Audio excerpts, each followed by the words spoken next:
G'day everybody, Max right here, and today we're going to do a little bit of technical analysis. We're going to look at the Bitcoin price, the structure, where we're going up or down. Is this little pullback done? We're going to take a look at that right here in this video. Plus, we're going to do some Q&A answer. I think we've got about 60 questions from Success Council members. We're going to do all that right here in this video. Do me a favor, smash that like button. I think we hit 1,500 likes the other day on one of the videos. Let's see if we can beat that. That'd be awesome.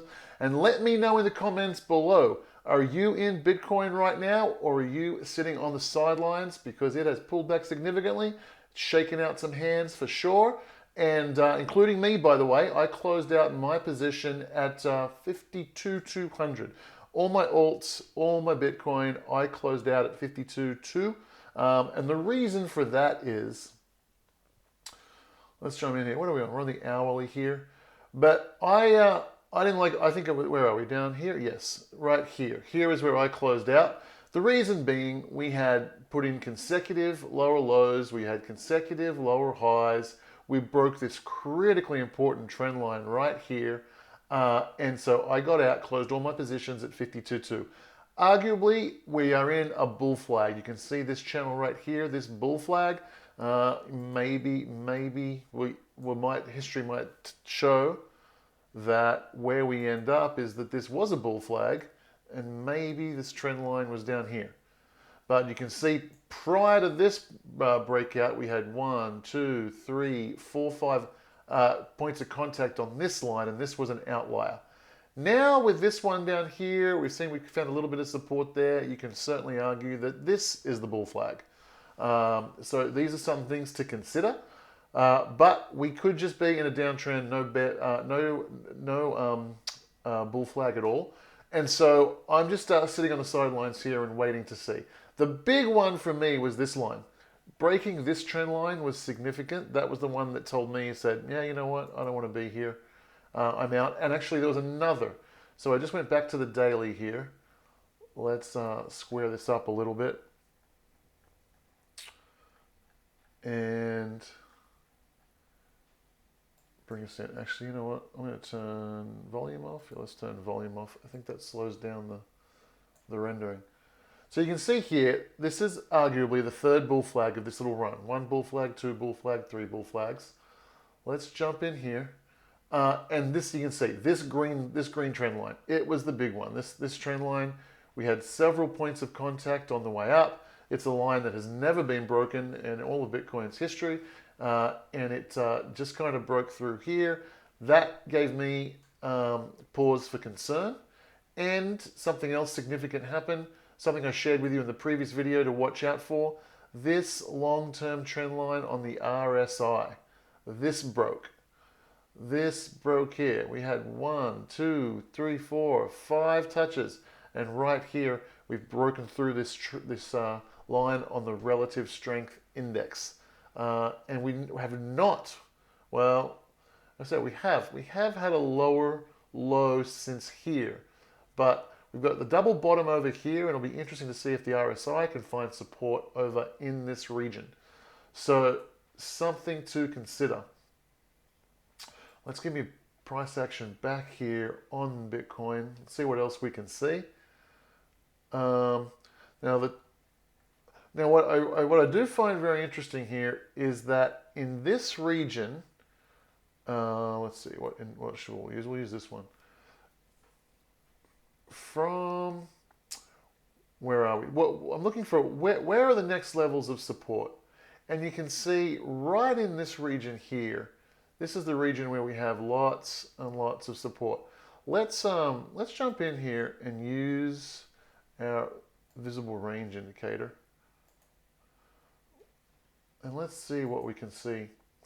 So for those of you unfamiliar with this chart shows us, these are volume bars, but it's by price. So you can see this one has quite a large volume here because there was we spent a lot of days in here and did a lot of buying and selling in here. This one down here, if I scan out back, you can see this one here is the longest of all, and we spent a lot of time in this price range. And so that 20,000 mark, we came up and hit it several times. The cool thing about when you hit a line like this several times, you create there's a lot of trading happening in that space that usually offers support. So once it breaks through, it may come down and confirm or just keep on going, but it's a good indication that it may not come through because we have a really strong level of support. Well, we have those strong levels of support down here in the 30s, But you'll see up here, 41, 42, 43, 44, 45, 46, this is pretty weak. I would be very, very concerned if we broke through this kind of line. Let's come down to here, the bottom of this. At 47.3, I would start to be very concerned. Very concerned. I'm not too concerned at the moment. I think we will probably hold in this section north of 47. But we will have to wait and see. Let's, where are we doing? Get out of here. I don't need all those. Turn that off. Let's make this a little bit cleaner. So let's take a look. We'll just jump into the weekly as well. And I want to look at the 21-week moving average. 21-week moving average is up at 35,000. So something to consider. If we went anywhere near there, I'm just trying to think. I'm searching for when do I jump back in? And there's a couple of reasonable strategies here. There is, at some point it becomes so low that I just jump in as an investor. It's like, okay, all my trading funds, forget about trading. This is boring. The price is so low. I'm just putting all the chips on the table and I'm coming in heavy with long-term positions for Bitcoin. I'm just going full investor mode because the value proposition is just so good. And I should mention, I said I sold all my positions earlier. I sold all my positions in my fund trading account. I still have my big giant HODL account that I don't touch. It just sits there. I don't care about the price action. It sits there. This is the fun play money I use to trade. So, yes. So if we came anywhere down near here, probably, yeah, anything, anywhere. You saw those volume bars. Let's bring them back here, actually. Yes. Those volume bars. See, if we got anywhere down here to 37,000, I would come in very, very heavy. I would just, yeah, I would take a huge position. Just take another, probably the vast majority of my funds, I would just jump in and buy as an investor. I don't think it's going to get down there, but if it did, that would be Christmas and that would be amazing and I would love that. I don't think that's going to happen though. Let's bring it in. Okay, so we got the 21-week moving average at 35. We've got all that support at 37. Good to know. If we broke through this kind of channel here past 47, then I think we've got a pretty good argument to say we would come all the way back down into the 30s. If we go south of 47, I think we'll go into the 30s, which would be very, very exciting. Very, very exciting indeed. If not, I think I'm just in the wait and hold pattern right now, looking for a place. So that's one way to get in. One way to get in is if we just have a serious correction here, come back significantly, come back to that 21-week moving average. That's an option. Alternatively, the next time that I would jump in is if we broke through to the upside of this trend line of this bull flag. And probably it won't jump straight through because it's a little bit wishy-washy, this line at the moment. Maybe on the daily here, it looks like we could draw it a little better. Check that. What if we, as I like taking the body closes, we could jump in there and then this one, we could come in something like that. Yeah, that might be how I would draw my trend lines. Again, I'm trying to line up the body tops, not the wicks, the body tops. We got body tops here, we got a body top up here, we got body top here, we found a wick. So this could be maybe a little bit more accurately trend on that bull flag. If we go into the hourly chart, that'll all look cockamamie and not make a lot of sense. Let's see how it looks on the hourly. Yeah, see on the hourly, we got, even on the hourly, the vast majority of these body closes are there.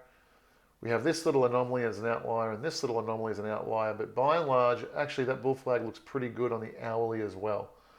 And I'll just take a quick look at the 4 hourly.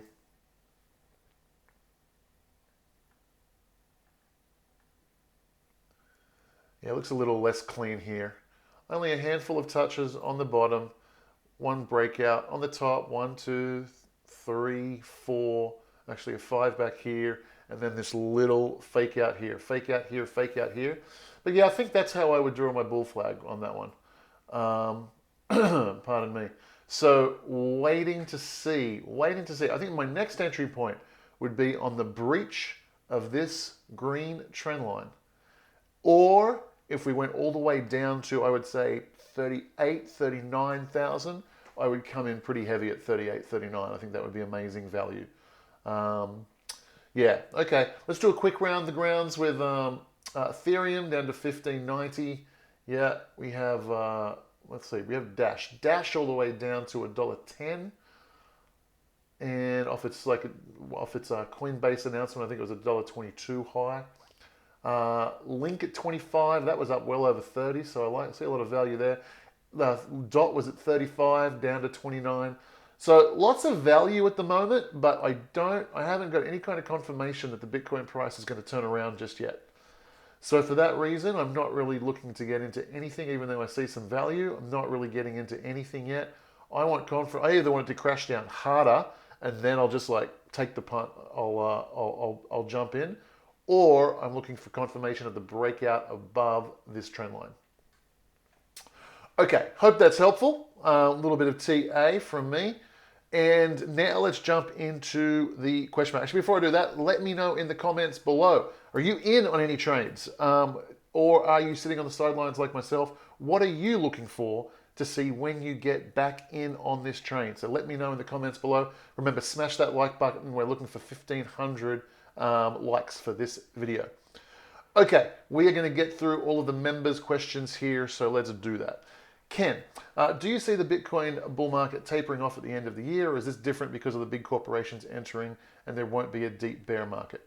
Now, I don't think it's going to be different this time. I do think there will be a 2021 bubble, and I think it will come back. And I think, just ballpark, I think around about to where we are now. So I think it's a really safe bet to buy now. We can, even if it goes up and I'm wrong and it crashes down earlier, it doesn't hit 300,000 like I think perhaps it will. Where it crashes down to, I think, is around about 60,000. So I still think the 4-year cycle is in play. It might be the last one because of the reason you mentioned here, the big corporations. But still, retail is an important part of this market, and it's going to be doing that. But the volume is going to go down. The volatility is going to go down over time. Let's see how that plays out. Okay, Lisa. As an investor, I'm confused about why I should ever sell my Bitcoin and Ethereum. Yes, good decision, Lisa, to be confused about that. It's hard. Coming from a traditional world, and if you're not a professional trader and you're not in the elite class, it's definitely something I've had to make an adjustment to. It's like, no, you just never sell and you just accumulate because you just accumulate, and if you want the money, you just borrow against it. That's what the rich people do. The reason is taxes. The reason you do that is taxes. But let's continue on with the questions. Since I got in when it was low, great. Should I consider holding onto my crypto and leveraging debt against it for other investments, i.e. real estate, rather than selling? Absolutely, Lisa. It's something to consider. I'm not saying you should do it, definitely, but this is absolutely something to consider. I don't see any benefit in selling in the long run, and I get confused about this when considering taking profits at the height of this bull run, especially because I'll be slammed with taxes. If I leverage debt, I won't get a tax hit. What are your thoughts? Lisa, you're asking absolutely phenomenal questions, and it's the questions that I really want everyone to start asking as this bull run matures, as you start getting wealthier and wealthier. These are the questions you're going to have to consider. Some things I'll throw in there to think about. Had I have sold at the top of the 2017 bull market, I could have sold, paid the taxes, and still bought a Lambo and still come in, bought the houses, do all the things, right? I use that as it's kind of a meme in Bitcoin to buy a Lambo. So you sell at the top, you pay your taxes, buy a whole bunch of cool toys, and still you could have got back in and bought more Bitcoin than you had sold, because the price came back like 80%. It came from 20,000 down to 3,000. It was an 85% correction. So pay your 25% capital gains, buy a whole bunch of toys, and you would have ended up buying more Bitcoin than you otherwise would have. But are we guaranteed to get 80% crashes every time? No. Is volatility going down? I believe it is. Maybe we'll get a 60% crash, maybe a 50% crash, maybe a 40% crash. So it gets a little bit harder now, right? To know that with confidence that you're going to be able to end up buying more Bitcoin than you sold. And that's assuming you choose the absolute top, and it's assuming you choose the absolute bottom, which no one ever does. So all that gap starts to get squeezed. So I wanted to share that. Second thing I want to share is the tax laws change all the time. And as you become wealthier, which you might be significantly wealthier on the next cycle, you can afford better advice. You can afford higher paid consultants. You can, and tax laws change. All of that combines to a situation where it may be that you'll be able to take your profits from Bitcoin without taking the tax hit, which I believe I've figured that out for myself in my circumstances right now. And I have scheduled in the next couple of weeks, I'm going to be doing an interview with an accountant. I wanted to share the strategy, but I just wanted a CPA on the line. I'm not licensed. I'm not a CPA. I came up with the strategy. I taught the strategy to the CPA, but I'm not licensed. He is. So I'm going to do this interview. I'll be asking him as the expert the questions, but this is something that I've developed, going to be implementing for myself this year. So actually, I'm going to be able to take Bitcoin profits without paying any taxes, I believe, all completely legally, just using the available tax laws to my advantage. I'm going to be doing that. I'm going to be sharing that video with everybody so you guys can learn from that as well. I hope to have that in about 2 weeks. Let me think. There was 3 points I wanted to make. One was the tax. One was consider you can take profits, pay the taxes, and end up with more Bitcoin than you thought you were going to. And there was a second point I wanted to share. No, not coming to me. If I think of it later, Lisa, I will bring it up. What are your thoughts about moving cash into a stable coin like Tether and staking it to BlockFi to get 8%? Risky. This would be cash you don't necessarily want to put into crypto, but want to make interest on it versus it totally sitting on the sidelines, earning nothing. Thanks. Yeah, look, is it risky? It's risky sitting in the bank. You have to consider that fact. I know we haven't had a major bank crisis for a long time. So having your cash sitting in the bank, it has an element of risk. Tether, I would argue, has a greater element of risk. They say Tether is backed by 1-to-1 with dollars. Well, those dollars are sitting in bank accounts.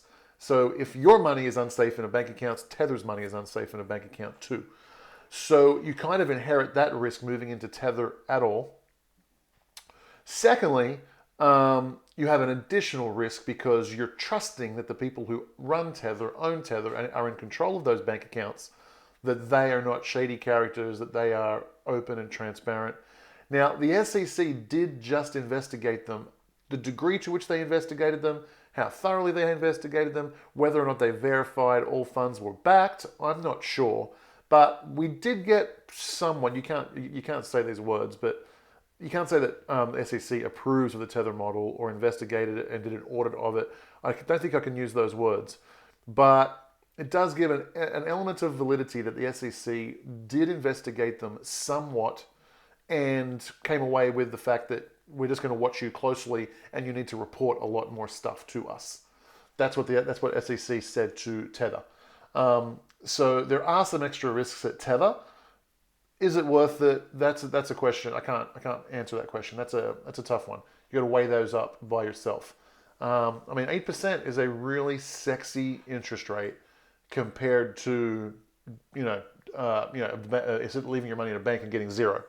8% is sexy. So it's a sexy interest rate. There is additional risk there, and you've got to weigh up that risk. It's a good one. I don't do it. I guess I feel like the risk is a little bit too high for me. But by the same token, I don't think a person would be unreasonable to think that risk is worth it. So I hope that helps.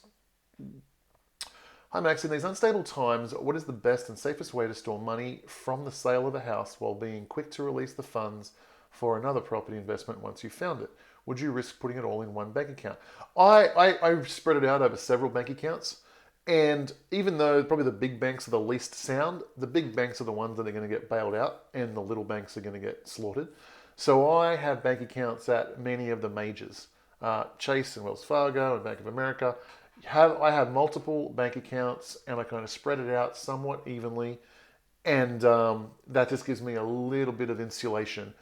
So yeah, I put it in multiple bank accounts. And I do have plenty of cash in bank accounts at the moment. What impact will governments issuing cryptocurrencies such as China, USA, and others have on Bitcoin? Will they try and run a smear campaign? Probably. I expect the world governments and agencies to band together in an attempt to discredit and tank Bitcoin because of the environmental impact. The environmental impact is a total hoax of an argument, by the way. If you look at what it takes to run the existing system, i.e. all the physical branches of bank accounts. Everyone's got a bank account in a bank branch in their pocket for free on their phone. You look at the footprint of all the employees driving back and forth to banks. You look at the armored vehicles going back and forth filling up ATMs. You look at all this kind of stuff. Don't delude yourself for a second that the existing system has some wonderful carbon footprint. So the argument is complete and utter bullshit. Having said that, I completely agree with you. Doesn't surprise me at all that the governments try and play this angle. They lie to us and treat us like complete idiots regularly. So I don't doubt that the government's going to try and do that. I'm just letting you know in advance. The argument is complete and utter bullshit. This is a massive advance if the whole world moved to this, it would be a massive advance to Bitcoin. It would be a massive advance and a much lower carbon footprint than the existing system. And the issuing of their currency is near irrelevant. No one's in Bitcoin for its convenience. I'm sorry, we like to think it is. I think it's coming. I think we've got Lightning Network around the corner. I think we've got DeFi around the corner. I think we've got a lot of things around the corner where the usability and convenience of Bitcoin is going to skyrocket. And there are certain circumstances where Bitcoin is more convenient. Wires and large funds, etc. This is all true. But by and large, no one is in Bitcoin for convenience. We're in Bitcoin because central banks are debasing their currency. They're debauching their currency. They're stealing from us through inflation. And okay, I know their game, therefore I'm in Bitcoin. You come up with a cryptocurrency Fed coin, not one person in Bitcoin gives a shit. Not one. No one cares. No one cares at all. So the release of their cryptocurrency means nothing. Absolutely nothing. Hi Max, I love DeFi. Congrats. Oh, you're talking about the puppy? Yes, DeFi is a little cutie bug. With big money coming into Bitcoin, it feels like now it can be rigged towards disempowering the people. What are your thoughts on this? Yes-ish, but I mean, what are you going to do? You just have to accept that.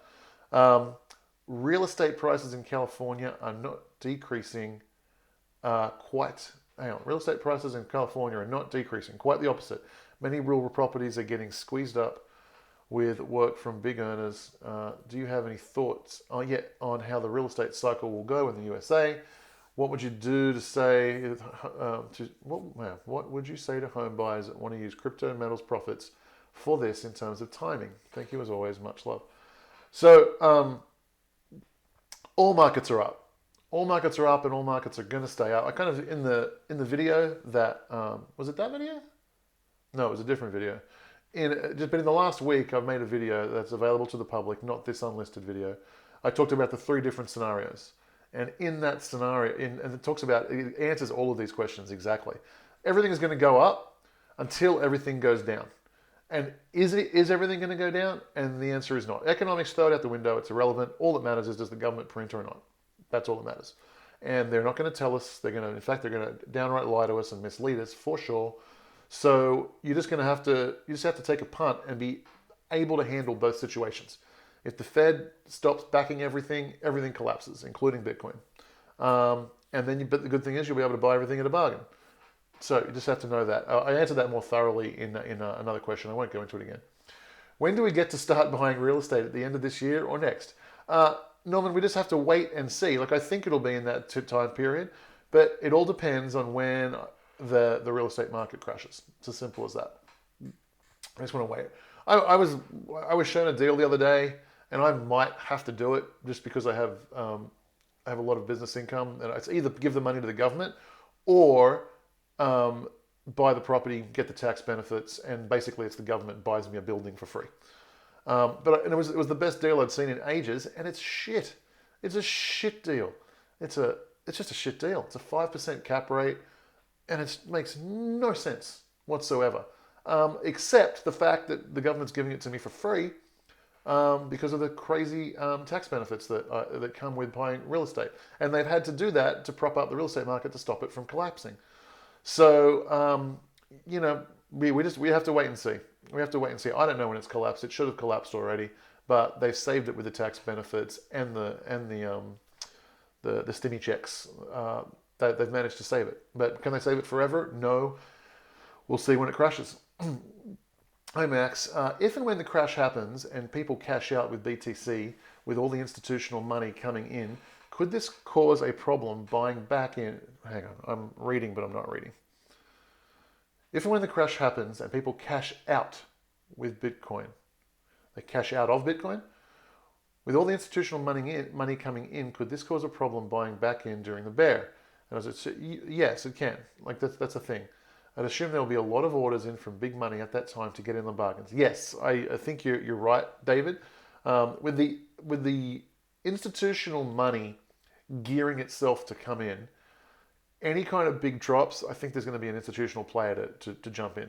Now, on a full market-wide crash like I'm talking about, then that's a different story. It's going to crash and crash heavily. But on this, in these normal kind of times, let's call them normal times, whatever's happening right now, I don't think we're going to get to the 21-week moving average regularly like we did in previous cycles because that big money comes in. Jay. Hi Max, thank you for the Q&A again. Here are my questions. I watched some interviews with Michael Saylor and other figures. Michael seemed to think that with institutional money coming in, the whole game will change, and thus even with the Bitcoin cycles. Do you foresee the same happening this cycle? Would that mean that a 70-90% correction may not happen? Yeah, I think probably a 70 to 90% correction will not happen, but I think a 50 to 60% correction will. I think it will crash enough to come down below the 21-week moving average. But I think we're going to get to like $300,000 before that happens. So the 4-year cycle will still happen. It's just the depth of the crash will be a little less. I'll leave it at that. He also said something like Bitcoin is forever. Now with Bitcoin rewards blocks going down with the halving, it cannot be profitable forever to mine. How would Bitcoin get the computing power? Does this mean it will cease to exist someday? No, two answers to that. Even though the block rewards are measured in Bitcoin. So if the block reward halves, but the price of Bitcoin goes up 1,000x, that means the amount of dollars rewards went up 500x. So the rewards, even though the block rewards have happened every 4 years, the dollar equivalent of those rewards has been skyrocketing every cycle. So that's why you see more and more miners coming in. So, and this can last for a long time. Now, after 100 plus years, there is actually no more rewards at all. But by that time, we'll have to see. It's entirely possible that the rewards, the block rewards, I beg your pardon, that the transaction fees being paid is more than enough to handle, to keep the miners incentivized to continue mining. So, but that is 100 plus years away. So we'll see how that goes. Great questions. Oh, question 3. We have heard so much about a market crash in the near future. If it does not happen, do you think it will, if it does happen, do you think it will be inflationary or deflationary?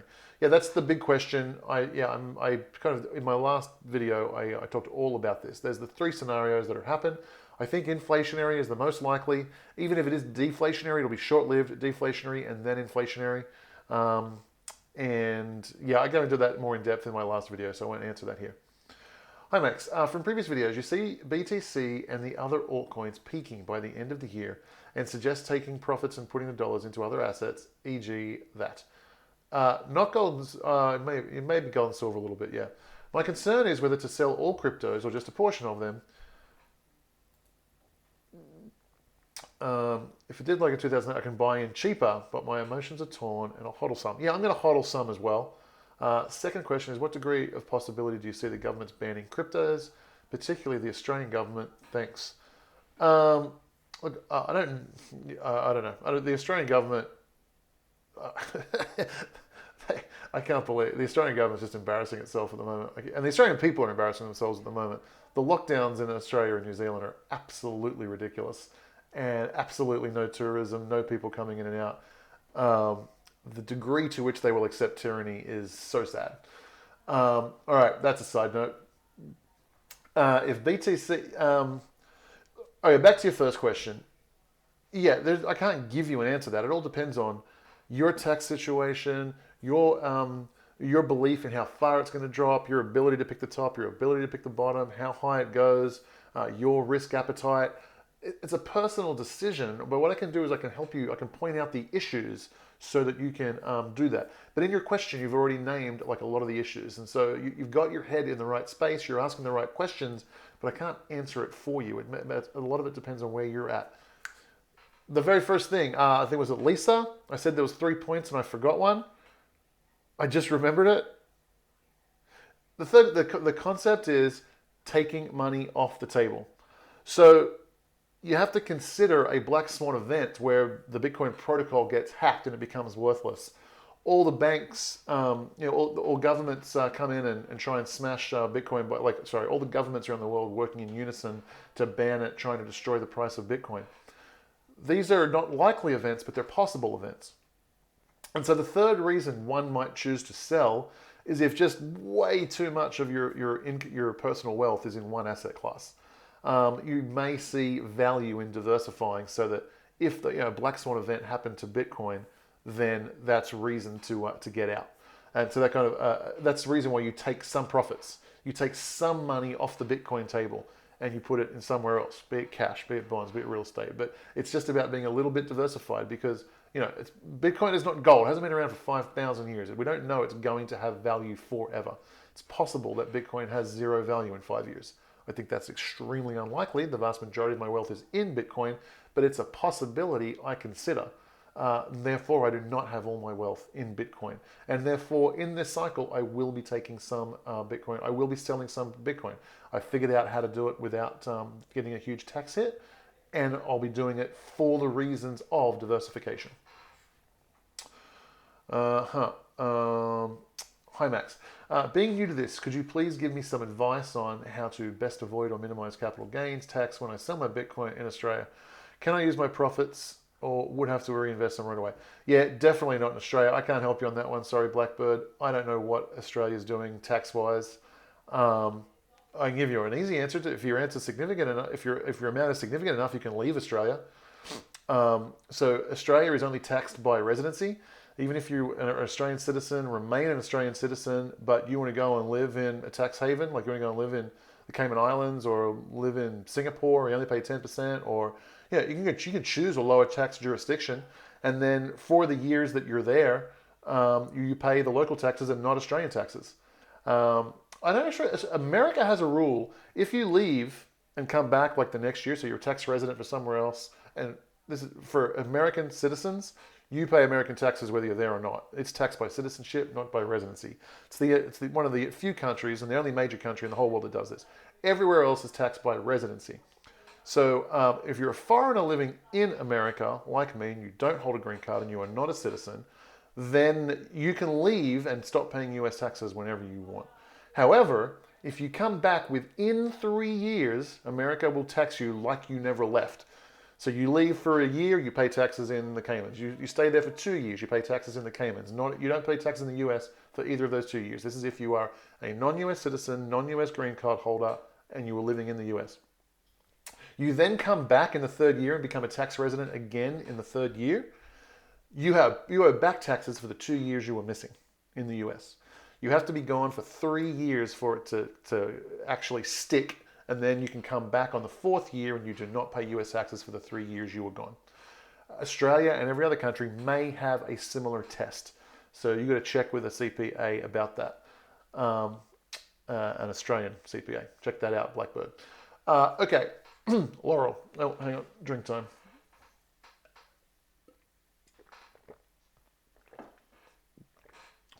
I don't know who's saying it. So Laurel, some say BTC is heading down and will stay there for years before shooting back up. I don't know anybody who's saying that, and I think they're wrong if they say it.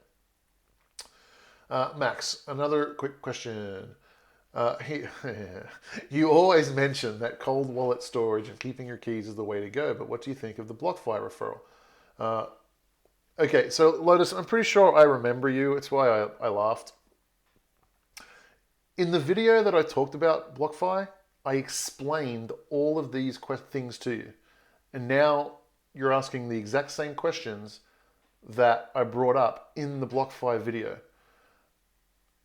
I'm pretty sure I'm remembering you correctly, Lotus. There's a psychology thing happening here. You're asking the same questions over and over and over again. You're finding out the answer, then you're asking the question again later. And you're just doing this round and round in circles, and you're stressing and you're fretting, and your thoughts not gathered in your head. And I say all this with love, but you really got to sort your head out. Okay, you really want to spend your money right now. Forget Bitcoin, forget everything. Spend your money on personal development. This is where you will have the greatest ROI. You're spinning your wheels, running round and round in circles, trying to gather information, but there's too much stress and too much fear going on. Even once you find the solution, you don't use the solution. You're not doing anything. So try and get your head sorted. Because there's I don't know you well enough, but I don't know if it's a fear of failure. I don't know if it's a fear of success. I don't know if it could be a million different things, but spend your time on personal development. You've got some money in Bitcoin, great, leave it there. Just, you're spinning your wheels with these questions. Okay, said with love, and I hope that works out well for you. By the way, that never works. I'm tough love is sometimes the most important thing. I'm just speaking generally over here. And it almost never works, especially via video, especially via email and text, because just the love doesn't come through. Hopefully the love came through. Yes, there's an element of frustration at you asking the questions over and over, but hopefully the love comes through where I'm hoping the best for you and giving you what I think is the best advice and some tough love, and it's like, you need to sort your head out. It almost never ever works, and it hardly ever works in email. But I got to give a shout out. There was someone who, someone asked some questions, and actually they blew me up. They lit me up. It's like, your business model is terrible and blah, blah, blah, and blah, blah, blah. And I just pushed back with some tough love. And to their credit, they came back like a week later and said, you've completely changed my life. I took everything you said on board. You were completely right. I realized I had issues with my dad. I was da-da-da-da-da-da. And it's actually, we had a beautiful, beautiful email chain after that. And it was so good. Like, so often I give tough love because I think it's the best thing for them. And so often they never hear from them, or they get upset or whatever. And so this person came back and said, I changed their life with my tough love. And they just went digging through their family past and brought up all the shit, did the work, did the psychology, and just turned their life around. And it was just, I live for those moments. I'll take 10 people telling me to go F myself for my tough love for one of those. Because if you're stuck and you're telling me to go F yourself, and you're in this horrible place where you're running around, spinning your wheels, and you're all scattered in your brain, hearing something mean isn't going to change your life. You're just going to be whatever. The one time in 10 or the one time in 100 where you can just pull someone from that stuck place and bring it up, it's worth it to me. So Lotus and others, if I give you any tough love, trust me, I'm a very, very centered person. I have done all that work. There's plenty more to do. I'm not saying I'm a savant or a sage over here by a long stretch. There's plenty more to do, but in almost every circumstances, if I give you tough love, it is based in love, and it's just what I think you need. And so hopefully it works out well for you, Lotus. Just don't worry about Bitcoin. You've got some, fantastic. It's a great place to park your money. Go and do some work. Go and do some work. Some internal work. Leads for locals. Great video about the 3 possible scenarios. My question is about this everything bubble. If Bitcoin and crypto overall are in a bubble, like stocks, real estate, etc., and will crash just as hard, if not harder than anything else, and we know a crash is inevitable, is there any scenario where you sell a large portion of your Bitcoin and crypto to cash in your profits? Let the crash play out and then use your profits to buy up 10 times as much near the bottom. Or do you hold everything through the crash and buy more near the bottom with your cash reserves? Yeah, so, I mean, you're asking great questions, but I mean, we never know. So all you can do, you can just position yourself, because when like a large crash happens, when that 50% drop happened in March of 2020, like no one called me and gave me the heads up it was going to happen. So you just got to position yourself, and it's about managing your portfolio. I don't have 100% in crypto. I don't have 100% in cash, but I view they're virtually opposite. If I believed, if something scenario A was going to happen, then with 100% certainty, I would be in 100% one or the other. But I'm not in 100% one or the other, and so I manage that risk so that I'm fine either way. I'm more heavily weighted towards Bitcoin because I think we never know when this crash is going to happen. Could take 5 years, 10 years, 20 years, and then I'm going to miss out on 20 years of growth for Bitcoin. I don't want to do that, so that's how I manage that situation. But really, the only reason to hold cash is if it comes back a lot, then I can come in heavy with the cash. That's why. The reason to hold cash is to just get stupid good deals, be it real estate, be it Bitcoin, be it whatever. Hi Max, I love the presentation for altcoins. Can you also share what exchanges where the altcoins can be purchased? I'm located in the USA. All right, Richard, this is in the members area as well, but I'm going to do this. Let's go coin market cap. Here's how you find where to buy your coins.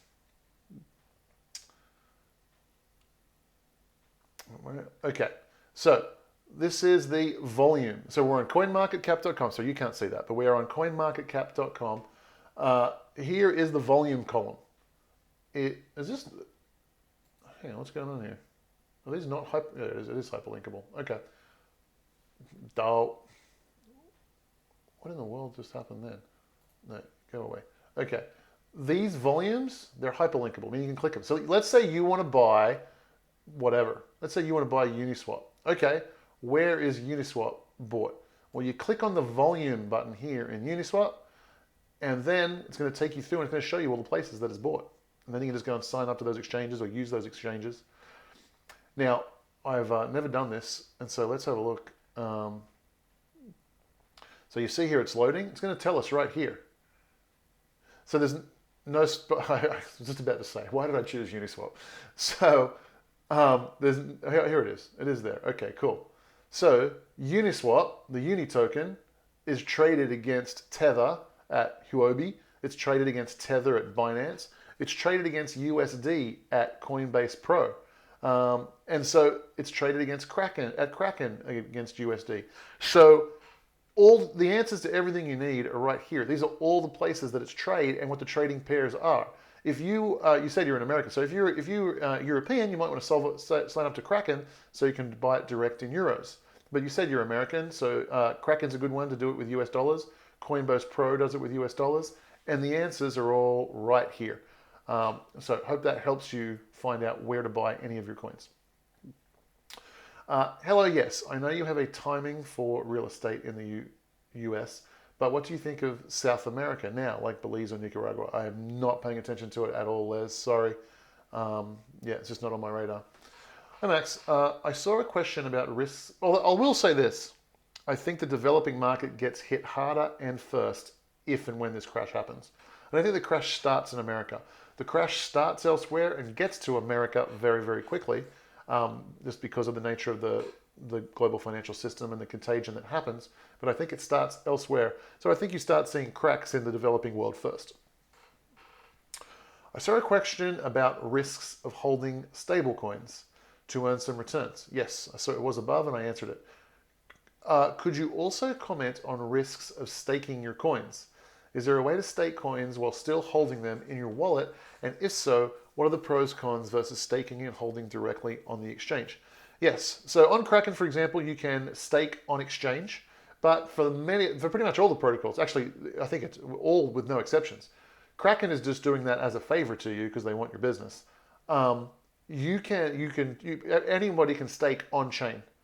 And so, did I see a question in here? What are the risks of that? So some of them have to lock them up. So I believe if you stake on Ethereum, you've got to lock up your coins and you're not liquid. You can't access them for, I think it's 2.5 years. So, but not all staking is like that. Sometimes you can stake and withdraw immediately, and there's no time frames, and that is coin by coin. So every coin and blockchain stakes in a different way, and you've got to look at how to stake in that particular way. There are a different set of risks depending on how they do it. Do you have an exit strategy for altcoins alt season? BTC, I'm happy to hodl, but reviewing my altcoin chart, they all crash hard after alt season, retracing back to pre-bullish levels. I see no incentive holding onto smaller cap coins purchased now throughout the bear market. Would love to hear your strategy about how to exit. All right, I just 100% agree with you. I don't want to be holding alts in a bear market. So I might have a little. So I'm basically everything. I'm going to cash out everything into alts for into the bear market when I believe we're near the Bitcoin top. So first thing I'll do when I think we're near the Bitcoin top, I'll probably liquidate all my alts. There is an argument to say the alts peak just after Bitcoin. I'm not going to be taking that risk. When I think it's time to get out, I'm actually going to be liquidating my alts for a couple of different reasons. One, well, it depends on the tax. See, so much goes into it. Depends on the tax situation. Depends on how big a volume there is. But alts can become stunningly illiquid too. Like, it's crazy how illiquid they become. So yeah, I'll probably be cashing out on my alts first, and then see if I'm happy with that ratio. If I'm happy with my ratio of Bitcoin to cash, then I might not sell any Bitcoin this year. I don't know. We'll see. But if I do, it'll be alts first, and then selling my Bitcoin portion thereof. I'll always keep some Bitcoin for sure. Always keep the majority for sure. Hey Max, what do you think the best type of business to start in crypto that helps people learn how to use it is? Thanks, Tony. Oh, this is a great question. God, there's so many opportunities here. What kind of... so I think what you're really asking about here is trends. So if you always want to be swimming with the current, right? So if you're going to start a business or become an employee in a business, you want to be in something where your skills are going to be really valued later, because that space has exploded and now you're one of the handful of experts in there because there were not many people in that space a little while ago.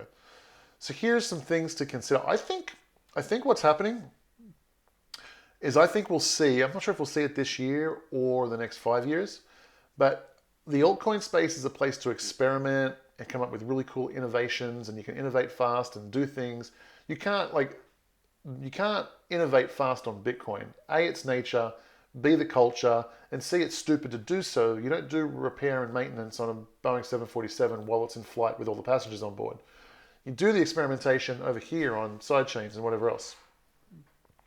What I think there's the yield from all of this, I don't mean the cash yield, I mean the intellectual yield from all of this experimentation, I think eventually comes back to Bitcoin.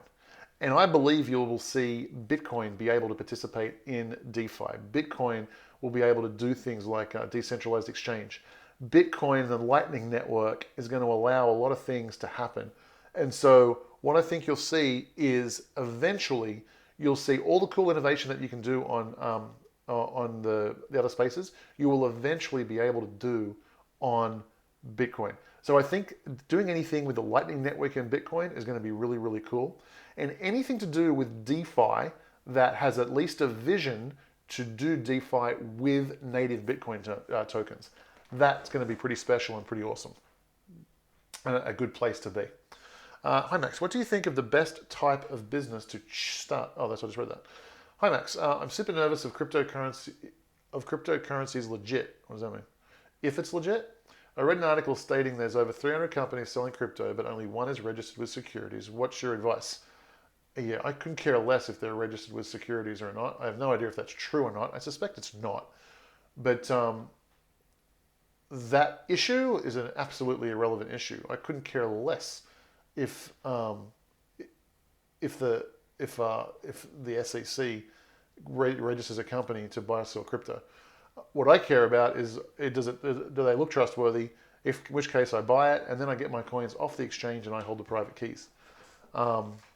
And because Bitcoin is open source, because it's been peer reviewed by millions of eyeballs by now, I trust Bitcoin a lot. So anyway, I don't have any issues about whether or not it's legit. Hi Max, new Success Council member here. Welcome Tim. What are the benefits of 30-day leveraging XBT on Kraken and how difficult is it to learn? Up to this point, I've only invested in XBT, but I'm keen to increase my trades and holdings. So the benefits are you increase your risk, you increase your reward. That's the benefits and the costs. So just if you have $20,000 on the exchange, you can only buy $20,000 worth of Bitcoin. But if you use 5-to-1 leverage, which you can on Kraken, you can, with $20,000 on the exchange, you can buy $100,000 worth of Bitcoin. So now when you do that, when your gains are multiplied, but your losses are multiplied. Does it take long to learn? No. I think you can watch like a couple of videos on YouTube or read their help files and get it. It's quite simple to learn. I think Kraken make it relatively simple. So the most important thing you want to learn is understanding your liquidation price.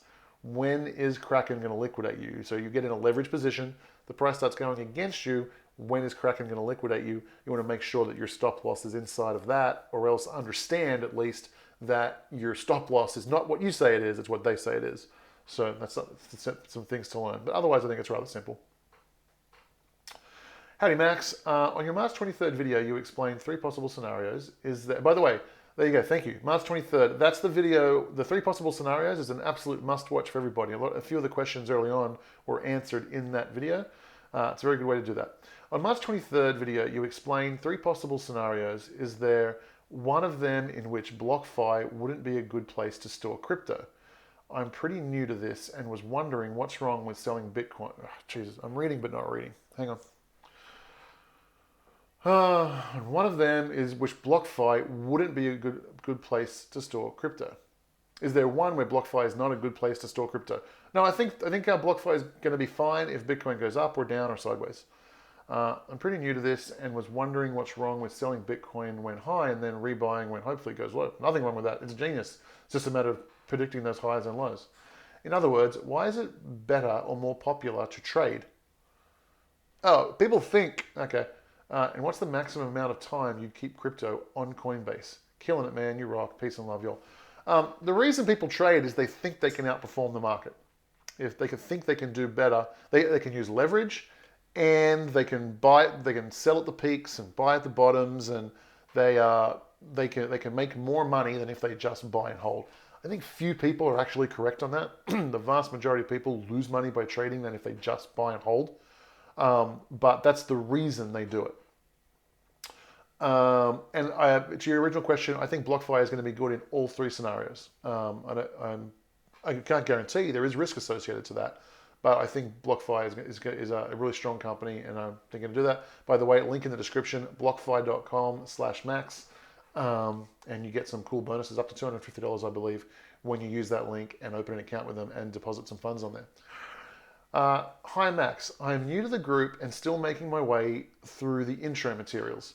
You went into great detail on creating my private key, getting a treasury, etc.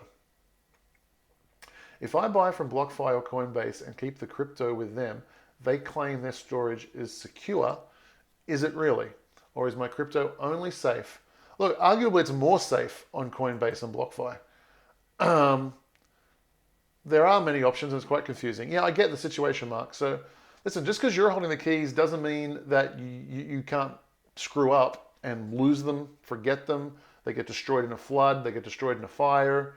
You have a physical thief comes in and robs your house, either to get your private keys or they don't even know that. They just come in there to steal your TV, and while they're there, they see a safe and crack it open and take everything inside it. So there's all kinds of headaches with doing it yourself. There's all kinds of headaches doing it with these guys too. These guys run all the same risks. They can lose it, they can screw it up, but they do have an entire business model built on doing this and doing it well. And so I think they do it pretty well, and arguably, I would say it's even safer leaving your money with them than with yourself at some times in some degree when you use all the tools they give you, 2-factor authentication, account lockouts, master keys, YubiKeys, do it all, and it's probably safer leaving it with them than with you, with one exception. There's another thing to consider. Let's say a government or your government, I don't even know what part of the world you're in, but let's say your government cracks down and bans crypto. Well, what do they do with your crypto that you've got at these locations? These locations will do whatever the government says. If the government says, you're all management at BlockFi go to jail unless you steal everyone's money, they're going to steal your money. Like, steal it and destroy it. Steal it and destroy your Bitcoin. Whereas if you hold the private keys, you can hop on a plane and get the hell out of Dodge.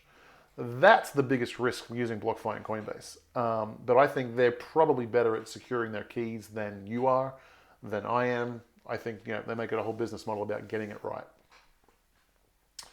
I was a teacher and then pulling the money I paid into retirement, which the state would just take if I left it. I want to roll into something, so I'm not taxed, but I'm not sure which I can send it to where I could buy Bitcoin. Is there a place I could put it where from there I could buy gold or silver or Bitcoin? Yeah, I think Regal Assets is the place you want to start.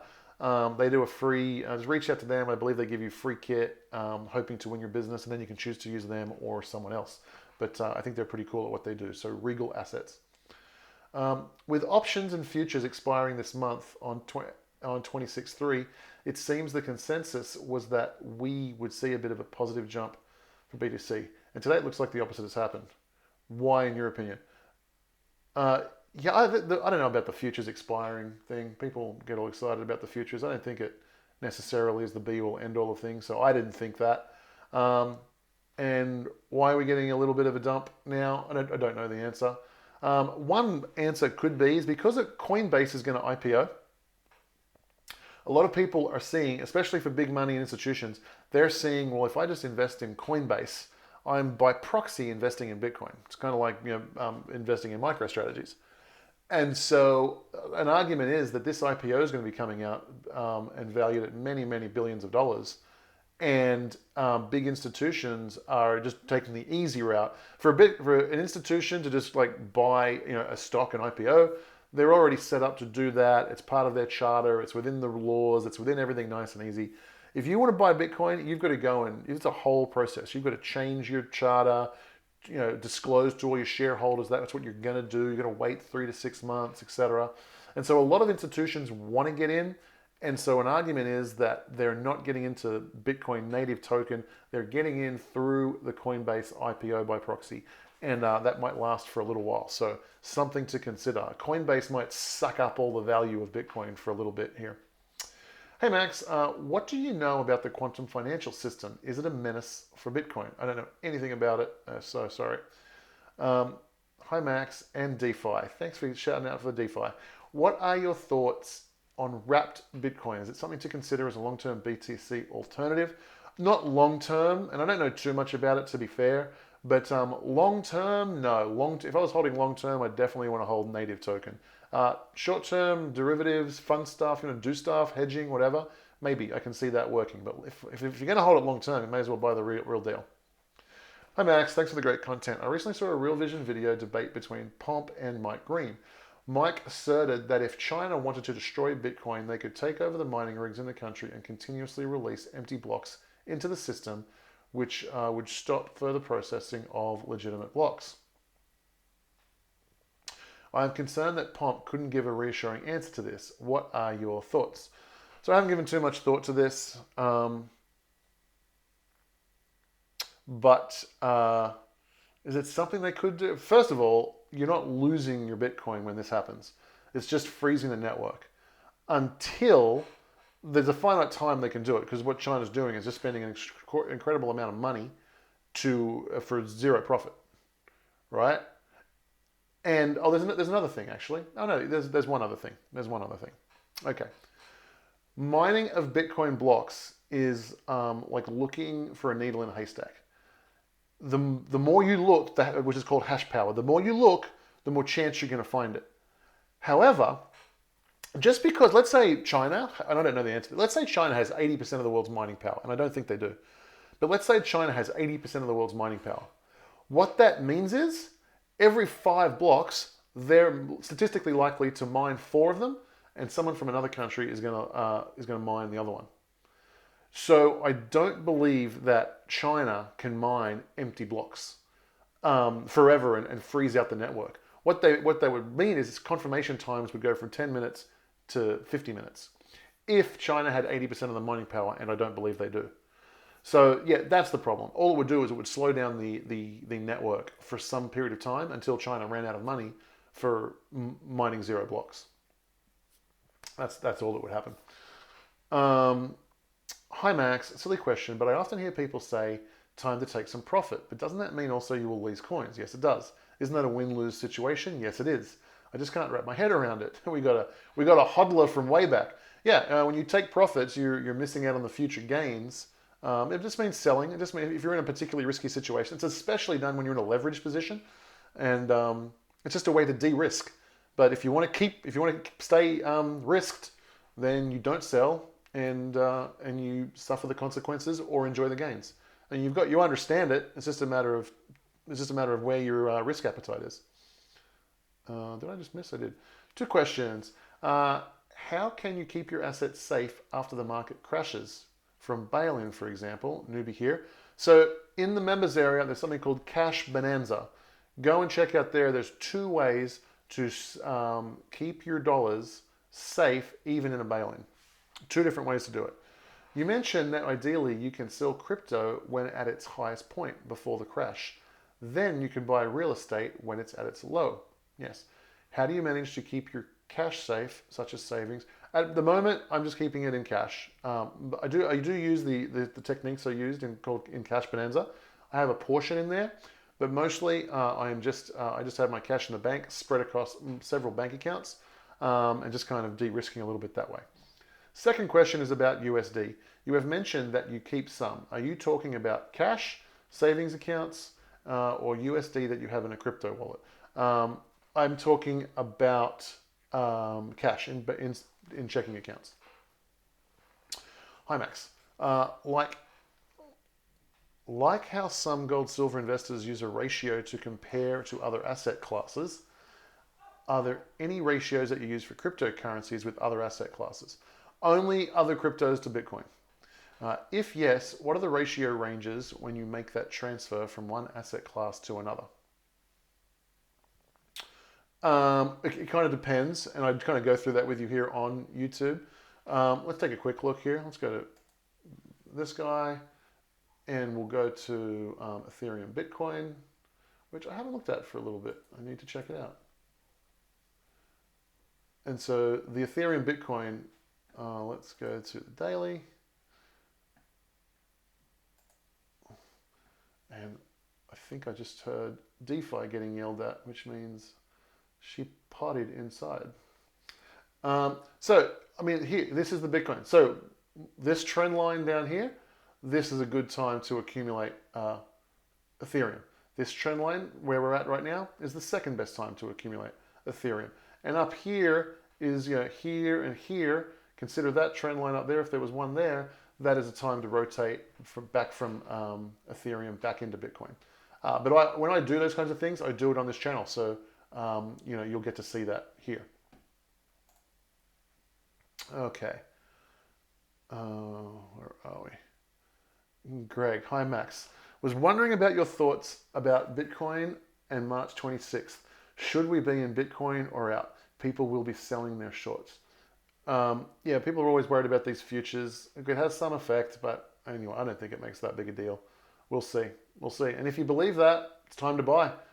Buy today, buy tomorrow. And then Bitcoin price is going to explode after that if there's wisdom to this mentality. I'm behind on much of this technology. Could you explain the components we'll be dealing with? For instance, what is a .io? How does a protocol fit in? Does a DEX mean a decentralized exchange? Do each of these have their own coin? Thanks. .io is just like a .com or a .biz or a .gov. It's just a URL ending. And it, for all intents and purposes, it stands for India Oceania. It's like a geographical region, as in India and the Indian Ocean. It's not, sorry, Indian Ocean, not Indian Oceania. But so anyway, that's what that stands for. But it doesn't mean anything. Anybody can buy it. You don't have to have a business there, so it's near irrelevant. How does a protocol fit in? In this instance, like Bitcoin is a protocol, Ethereum is a protocol. Protocol you can almost use interchangeably as a blockchain. And does DEX mean decentralized exchange? Yes. Do each of these have their own coin? In fact, there are many coins that would fall into the category of a decentralized exchange.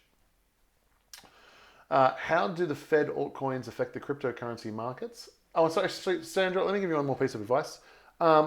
Whenever you go into a new industry, you just go into it. You just watch as much as you can, read as much as you can, and you feel like a fish out of water, but your knowledge goes up and up and up. And I get that it takes weeks, it takes months to get the language of this space. And you're doing the right thing, asking questions, watching videos, and more, you'll pick up on more and more of it as time goes on. So keep up the great work. UFO, how do the Fed's actions affect the cryptocurrency markets? Are they all important as they are in other markets, or can they be largely ignored? No, so I believe that the rise in Bitcoin is a result partly of the natural Bitcoin cycle and partly because of the Fed's actions. But I think the Fed can actually do some things that would hurt all markets. And Bitcoin it's the least correlated of all the major asset classes, but it is still correlated. And so if the Fed does something drastic and all markets crash, Bitcoin will crash too. Hi Max and Cutie DeFi. How come I didn't get a Cutie Max? Come on now. I'm new to Success Council, so apologies if someone has asked this before. My question is, how can you tell if a crypto token is backed by a bank? It's not. No crypto is backed by a bank, and you wouldn't want it to. Is it as simple as a Google search? I'm guessing they will want to get into this space in a big way, and probably already are. Oh, so yeah, I don't know what you mean by backed by a bank, but I don't want a cryptocurrency backed by anything other than its protocol, because then you can attack it. Like if something had value because a bank was supporting it, then a government could attack it. It could be banned. It could be outlawed. It could be whatever. I want the protocol to be valuable in and of itself by what it does. So I don't want anything backed by a bank. But having said that, probably the most backed would be XRP. XRP is partnered with a lot of banks. What is the best process to set up an LLC IRA where you can manage your own checkbook, make your own trades, and hold your own assets case? I would suggest you start with Regal Assets, but I don't have an IRA, and I don't know the answer to that question. A friend of mine recently had a discussion regarding government confiscation of retirement money via bail-in. I pointed to Greece as a case in point. His rebuttal was that the bail-in in Greece was performed on pensions and not 401-style retirements. He says that in Greece, the pensions are government-owned. Do you know if there is any truth to this? Yeah, so there was not a bail-in in Greece. The bail-in was in Cyprus. So you're talking about two different things. In bail-ins, they just took the money out of the bank accounts. In Cyprus, they had austerity, which was reducing pension accounts. And I don't know, I think your friend might be right. They did not take money out of 401k styles. They took money out of government-run pensions. Do you know if there is any truth to this? Is it not possible for our governments to perform a bail-in on our 401k retirement accounts? No, a bail-in by definition,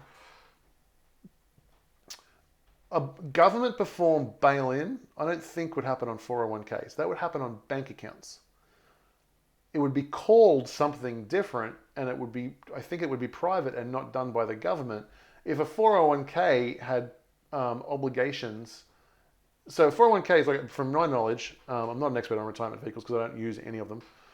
If you have a 401k, it's just like, for all intents and purposes, you can think of it as a private bank account. You have money sitting there in your bank account. If the bank has a bail-in, then you might lose money in your 401k. But if something happens to only the 401k accounts, if the 401k has more obligations out than it has in assets, then you will get a haircut on your 401k retirement accounts, but it won't be called a bail-in. But I'm not an expert on retirement accounts, but that would be my understanding. It's about the Tika new coin on March 31st. What if the coin will be on an exchange where people don't have any funds to buy that coin? And by the time we send Bitcoin there and then buy, it will be too late, right? So how can we better prepare for it? Sign up to more exchanges would be my answer there. But you're right, that is a concern. Hi Max, BTC started off getting popular partially because of its privacy and anonymity. However, we now know that it's neither private nor anonymous. So what's your take on privacy coins like Monero and where the future is headed? Yeah, I think things like Monero are a good option, and I like privacy coins for these reasons. But you're probably going to see some pretty heavy-handed stuff against them for that reason. So you'll probably, I think, like if you had left your money in Bitcoin, because it's lost its anonymity and its privacy, it has lost some of its value to me, but it's gained a lot of value to institutions and to other things. And so I think the price of Bitcoin is going to outperform Monero for the interim.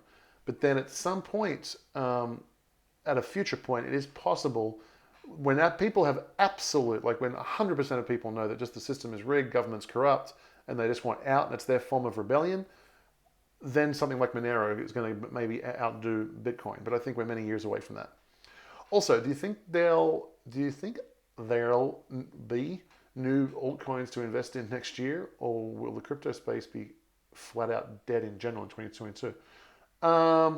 There might be a few coins come on, but there might be new projects that start, but it would be a terrible time to launch. So generally they don't launch during the bear markets, but they can. Hi Max and DeFi, great name by the way. Will please explain what, by the way, for those of you who don't know, I just got a new puppy who I introduced to members, and I named her DeFi. Great name by the way. I'll introduce it to all of YouTube soon by the way, but she's out pottying on the carpet I suspect, or the rug. Also, when transacting between crypto coins to stable coins on an exchange, is this viewed as a taxable event? My understanding is yes, it is. What was the first question? Please explain what are stable coins and what makes these coins stable. So there's different kinds of stable coins, and so there's no one answer to that question.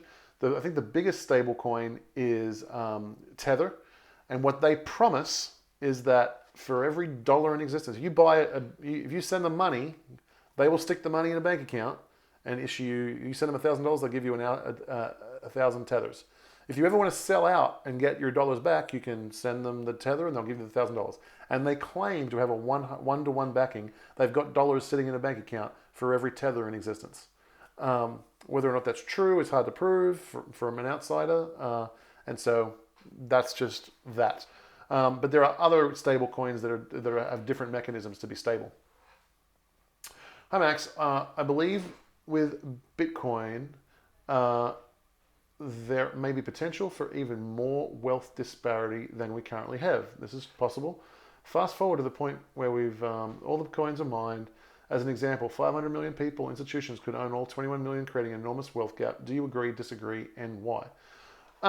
Look, possibly to a degree. However, there's still a lot of other assets in the world. Real estate, whatever. I think Bitcoin is more a transfer of wealth from others to Bitcoin holders. And other assets do not appreciate as much or go down in value in compared to Bitcoin. But there's still trillions of dollars of other assets out there. So I think it's, while it does make Bitcoin holders become extremely wealthy, I think we will, it doesn't mean, I think we're stealing a lot of the thunder from other investment asset vehicles, which largely the wealthy hold. So I don't think it's going to be as bad as you think. What's the best wallet? It depends on what you want it for. They are all digital now, not hardware. Not true. There are hardware wallets like Trezor. You mentioned using an old phone. No, I don't think I mentioned using that. I'm not sure it would be dependable. I agree. Coinbase calls itself a wallet. Yeah. Yes. So there's lots of different types of wallets. There's cold wallets, there's hot wallets, there's hard wallets. In order to answer the question, you got to know what you're doing it for and how much money you have in it. For most people, I would say a Trezor hardware wallet is going to be your best bet. As far as picking the next big ICOs, what do you look for and who have you seen in the crypto arena has made good calls? Moonstream service, thanks. I haven't looked at Moonstream, and I don't really play around with ICOs. I'm surprised we haven't had more this year. We'll have to see about that. But yeah, we're definitely not in the age of ICOs right now. It's not like 2017. Hi, Max and DeFi. Because of inflation and uncertainty in fiat currencies at this time, what do you think about laddering out into a gold-backed stablecoin when the Bitcoin peak comes? Yeah, that's reasonable. I don't think gold will go down anywhere near as much as Bitcoin will go down as a percentage. So it's a reasonable option. What to do if you have a Bitcoin in an IRA? What do you do with that question? Do you want to sell it? Do you want to hold it? Do you want to leave it there? Do you want to leave it to your heirs? I don't understand the question. If it's in the IRA, it's in the IRA. I don't know what your goals are. Hi Max, I have two main questions right now. The first is, how do I take profits? I hear the advice, I read this question. What are your general thoughts on crypto ETFs like this? Do you think investing into crypto ETFs or hedge fund with self-directed dollars provides any protection from government confiscation in comparison to the standard 401k retirement funds? I don't think so. I don't think it offers any help from government confiscation. I'm not saying it's a bad thing to do. Just to answer that specific question, does it help from government confiscation? No, I don't think so. What are your thoughts on the impending Monero BTC atomic swap option? That would be awesome. I would really, really like that. Can you perhaps do an episode reviewing privacy coins and get into why BTC is not fungible, private, unlike Monero? No, I probably won't do a video on that because I think Bitcoin is going to outperform Monero for the foreseeable future. And so for the vast majority of people, I don't recommend being in Monero. I made my first purchase today from a physical store. The coins were transferred to a wallet on my phone, and then I went home and moved them to my Trezor. This is great. Can my coins be stolen while I'm making the transfer from my laptop to my Trezor? Is this a thing? So the coins were never on your Trezor. The coins were on your phone, and then they were on your Trezor. I know you plugged your Trezor into the laptop, but really they were on the Trezor. The coins aren't on anywhere. It's a little bit of a vague language. Can it be stolen? Yes. Is it likely to be stolen? No. I think that what you did is a very good and sound mechanism. I think you've done well. Hi Max. Will the Bitcoin cycle bring a lower price for Bitcoin in the next couple of years than it is now, even with all the institutional money coming in? I don't think so. I don't have the dollars to get in now, and I hope I will have not missed the boat and will have another chance to get in at a lower price. Yeah, Naomi, I think you're going to be right. I think somewhere between 50 to 80,000 is where I view the price to be, maybe in like 2023. I can't promise it's going to happen, but that's what I think is probably a good place for it to come back to. After getting to like 300,000, maybe it comes back down to 60. Hi Max, do you believe we are currently in a super cycle? Do you think this cycle is different due to the trillions of dollars market cap? What are the major risks in earning interest rewards on crypto on any platform? So that's a really big question. Are we in a super cycle? No, I don't know. I'll wait and see about that one. I'm probably leaning towards no on the super cycle. Do you think this cycle is different? No. And what are the major risks in earning interest and rewards from crypto? The main thing is that you don't have your private keys. So the company that you're earning interest with can lose the coins, they can have the coins stolen, they can mismanage the company, they can go bankrupt. So there's a lot of things that happen. I don't think any of these things are likely, especially with BlockFi. It's a very sound company, but they are the risks. When do you expect the crash? Oh, if only I knew. If only I knew. How do you feel about trading some Bitcoin profits for silver to pan out? Then once BTC sinks, rebuy it. Possibly another way of protecting value. Possibly, but if BTC gets destroyed, I think silver gets hit pretty hard too as well. Gold will do better than, in a down market, gold will do better than silver. Silver will do better than Bitcoin, I think. Sergio, what is your opinion on the Keystone Investments clubs you recommend? How is compared to your private service or complement your service? No, so they're more hands-on teaching you how to trade. And I do have a crypto trading course. It's a pretty basic course. Keystone is going to go into a lot more detail about how to be a trader. So if you want to learn to trade, that's why I recommend Keystone. How good is their stuff? Their stuff is pretty good. Are they reliable and well vetted? As this costs 6 times your service, is it worthwhile? The feedback I've received from other people is that it's worthwhile and they've learned a lot about trading it. But it's for people who want a career in trading. They want to do it for a living. Hi Max, what are your thoughts and opinions on using crypto loans to generate passive income and just perpetually rolling them up? Seems like a good source of income.